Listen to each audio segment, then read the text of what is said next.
2 Samuel chapter 14. Now Joab the son of Zeruiah perceived that the king's heart was toward Absalom. And Joab sent to Tekoa, and fetched thence a wise woman, and said unto her, I pray thee, feign thyself to be a mourner, and put on now mourning apparel, and anoint not thyself with oil, but be as a woman that had a long time mourned for the dead. And come to the king, and speak on this manner unto him. So Joab put the words in her mouth. And when the woman of Tekoa spake to the king, she fell on her face to the ground, and did obeisance, and said, Help, O king.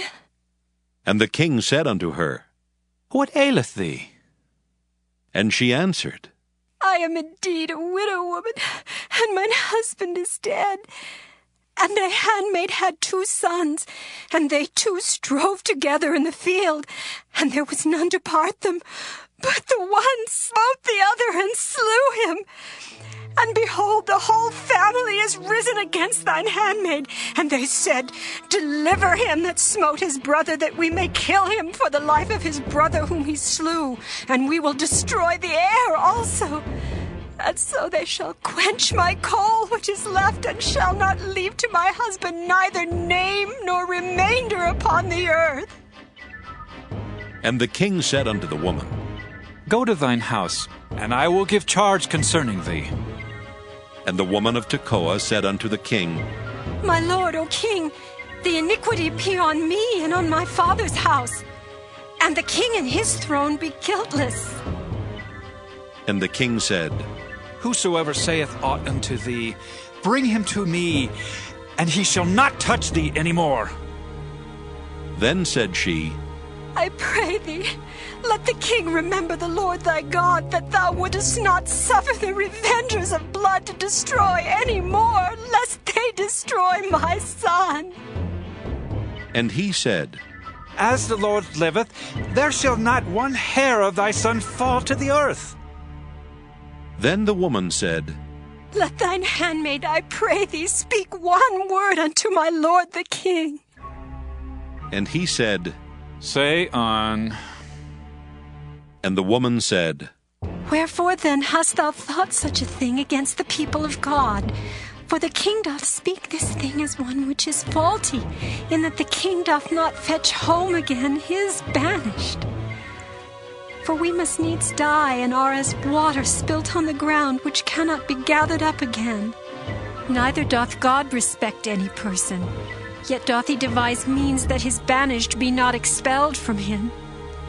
Now therefore that I am come to speak of this thing unto my lord the king, it is because the people have made me afraid. And thy handmaid said, I will now speak unto the king. It may be that the king will perform the request of his handmaid.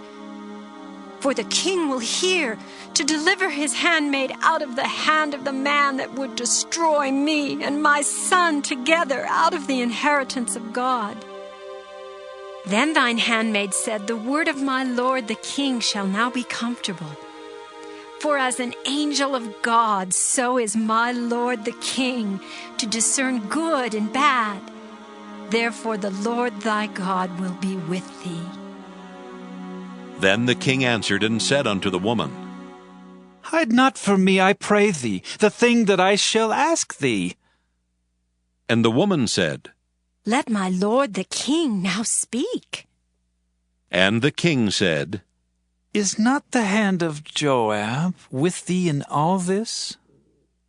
And the woman answered and said, As thy soul liveth, my lord the king, none can turn to the right hand or to the left from aught that my lord the king hath spoken.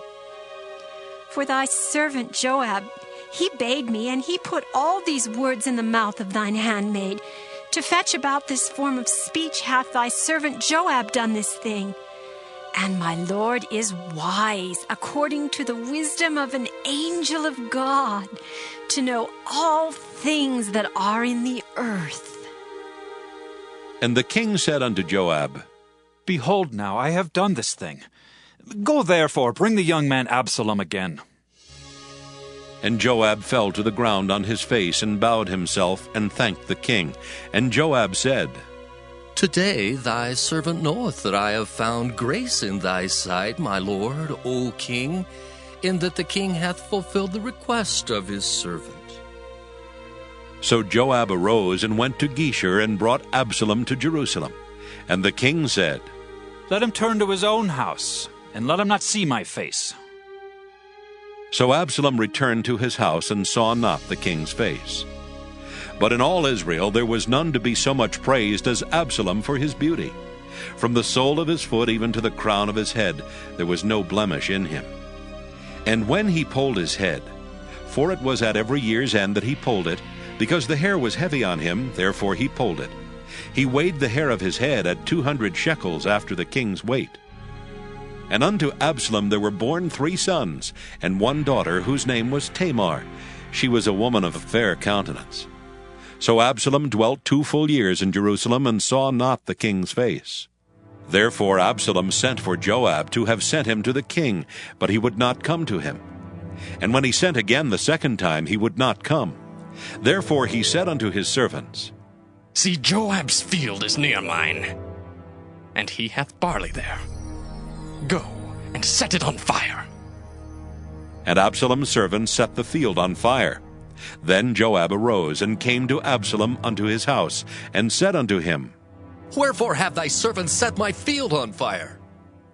And Absalom answered Joab, Behold, I sent unto thee, saying, Come hither, that I may send thee to the king to say, Wherefore am I come from Geshur?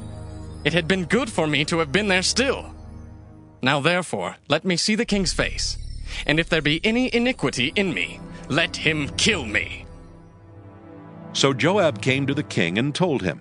And when he had called for Absalom, he came to the king and bowed himself on his face to the ground before the king. And the king kissed Absalom.